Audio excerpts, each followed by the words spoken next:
Mesdames, Messieurs, bonjour et bienvenue au bulletin d'information de mi-journée sur les antennes de l'Alliance Télévision. Ouvrant ce journal en économie, le ministre du Commerce Luc Magloire Mbaga à Tangana, face à une flambée des prix de la viande du bœuf dans les marchés camerounais, a officialisé le retour au prix plafond en vigueur au 31 décembre 2024. Ce qui ressort d'une réunion de concertation entre le gouvernement camerounais et les représentants de la filière bovine ce 23 juin 2025 à Yaoundé. Selon un communiqué du ministre, le kilogramme de viande sans os est désormais fixé à 3 000 francs CFA contre 3 500 francs CFA depuis le mois de mars 2025.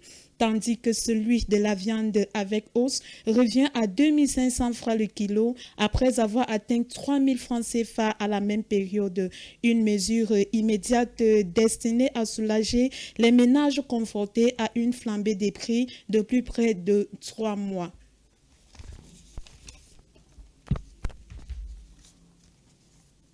En société, les membres du Bureau national de la médecine traditionnelle au Cameroun affûtent les derniers détails en vue de leur célébration le 31 août prochain. Une occasion de valoriser le savoir-faire ancestral et plaider pour un encadrement juridique de leur activité. Voici le compte rendu de cette célébration avec Pierre Ngati.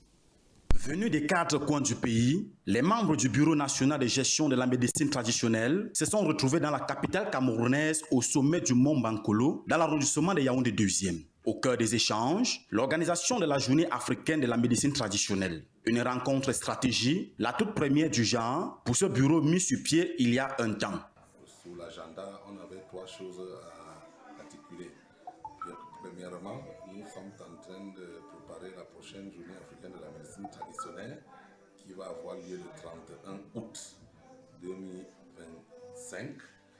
Deuxième chose, nous avons sous l'agenda des articulations sur la loi sur l'exercice et pratique de la médecine traditionnelle qui a été promulguée par le chef de l'État, son Excellence Paul Biya, le 23 décembre 2024.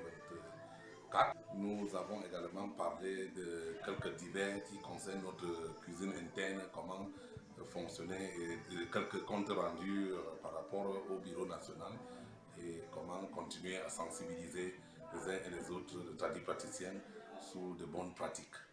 Objectif, donner une place plus importante à la médecine traditionnelle dans le système de santé camerounais et au-delà. Les tradipraticiens saluent les efforts du président de la République pour la reconnaissance de leur métier. Ils attendent désormais l'adoption d'un test législatif clair qui viendrait encadrer officiellement leur pratique. La médecine traditionnelle a sa place aujourd'hui vu que le 23 décembre dernier 2023, le chef de l'État a légalisé la médecine traditionnelle au Cameroun. Donc aujourd'hui, la médecine traditionnelle a sa place aujourd'hui au Cameroun.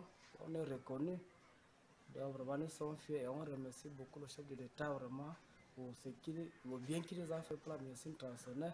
On n'est plus dans la clandestinité. Le bureau appelle également à l'unité de tous les acteurs du secteur. Une unité nécessaire, selon eux, pour structurer le métier, renforcer la recherche sur les plantes médicinales et faire rayonner le patrimoine ancestral à l'échelle nationale et internationale. J'ai besoin que tous les présidents de l'association s'unissent.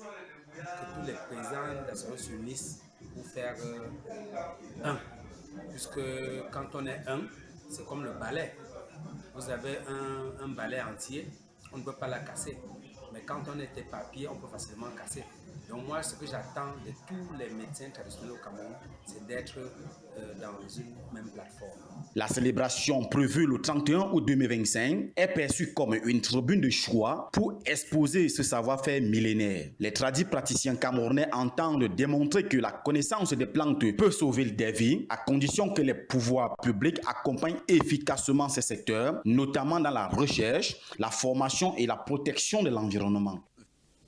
La page découverte de ce 12h va tout droit derrière la tribune présidentielle au boulevard du 20 mai où se cache le musée national La Blackitude qui est un joyau culturel des richesses du Cameroun.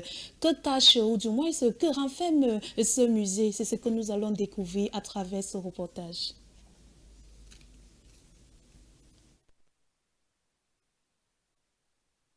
Situé derrière la tribune présidentielle du boulevard du 20 mai à Yaoundé au Cameroun, le musée La Blackitude est un joyau culturel qui incarne la richesse et la diversité de la culture camerounaise. Classée de type ethnographique, La Blackitude est une institution privée qui, depuis son inauguration en 2008, propose des expositions permanentes et temporaires qui mettent en valeur les multiples facettes de la culture camerounaise. En effet, le projet du musée voit le jour en mars 1998 grâce à l'engagement de Sa Majesté Ngona Pho Nana Agnès Sonjo, fondatrice du musée. Elle fait partie de la famille royale Baouok. Sa Majesté Nana Agnès a méticuleusement protégé et conservé les collections d'objets d'art qui lui ont été léguées par son père et par les rois des autres chefferies. Le musée subit constamment des travaux de rénovation qui ont pour but d'améliorer les infrastructures et de créer un environnement d'exposition approprié pour les œuvres. Il se dresse dans un ancien bâtiment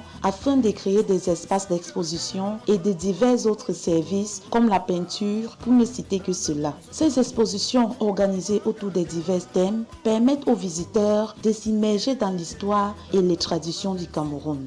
On y compte environ 2070 œuvres d'art dans la collection qui regroupe une variété d'objets issus principalement des ethnies Fangbeti et des Grassfields. D'autres thèmes incluent le Lakam, qui est un séjour initiatique, la dot ou le kadi. Ces thèmes fournissent des informations sur l'utilisation de certains objets liés aux différents rites traditionnels camerounais.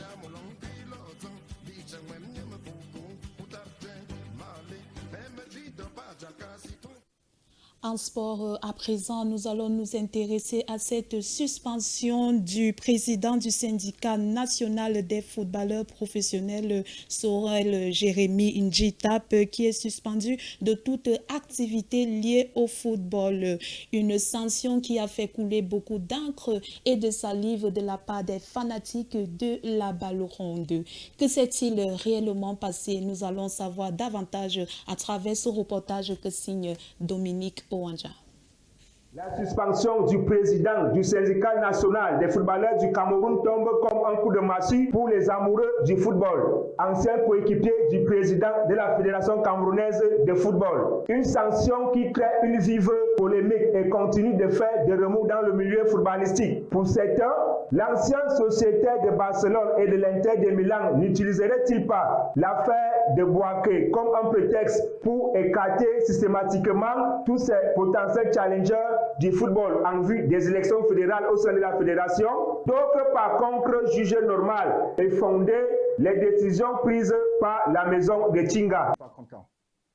Je suis pas content du tout. Vous représentez l'équipe nationale du Cameroun. Je m'en fous qui est en face de vous, vous devez faire le job. Vous devez faire le job.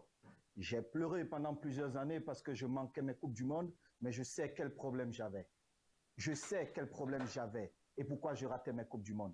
Ça ne va pas se passer tant que je suis président. J'ai pris cette présidence pour changer les choses. Et les places seront chères, je vous dis. Personne n'a sa place assurée dans cette équipe. Personne n'a sa place assurée dans cette équipe. Vous devez faire votre job. Celui qui veut venir porter le maillot du Cameroun, il fait son job quand il est dans cette équipe. Sinon, il ne vient pas et je serai content. Je jouerai avec des enfants.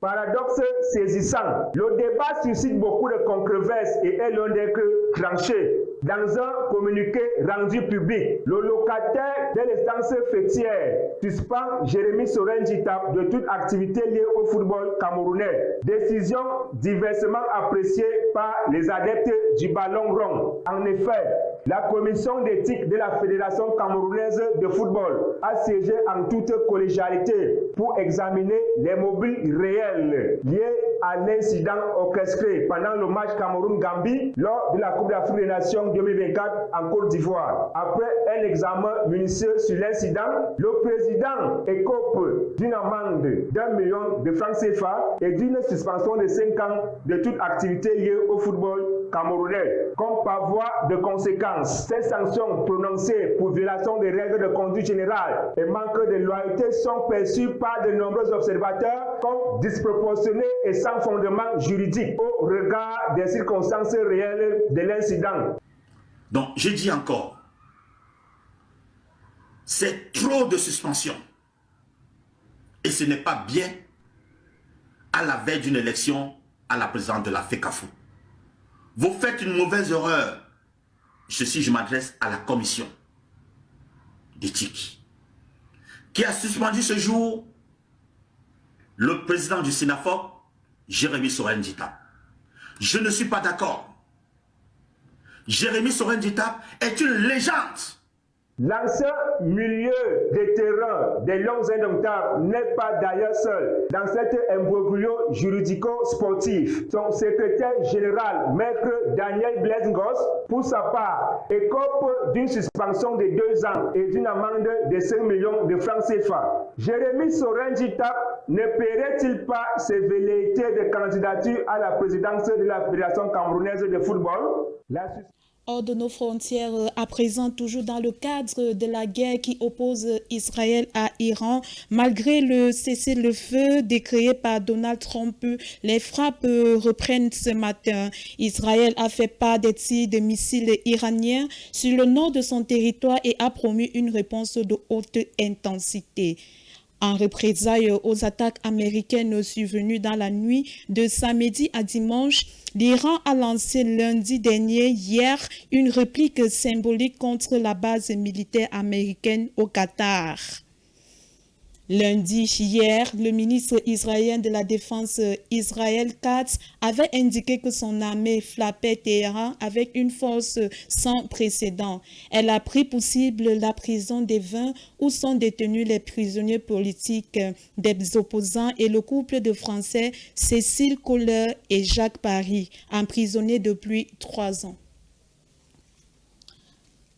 Et c'est avec cette page à l'étranger que nous allons mettre un thème à ce bulletin d'information de la mi-journée. Prochain arrêt de l'information, c'est lorsqu'il sera 19h30 avec Xavier Ongolo. Quant à moi, je vous retrouve demain lorsqu'il sera 12h00 à vos montres. D'ici à là, portez-vous bien et surtout, bon appétit si vous êtes à table.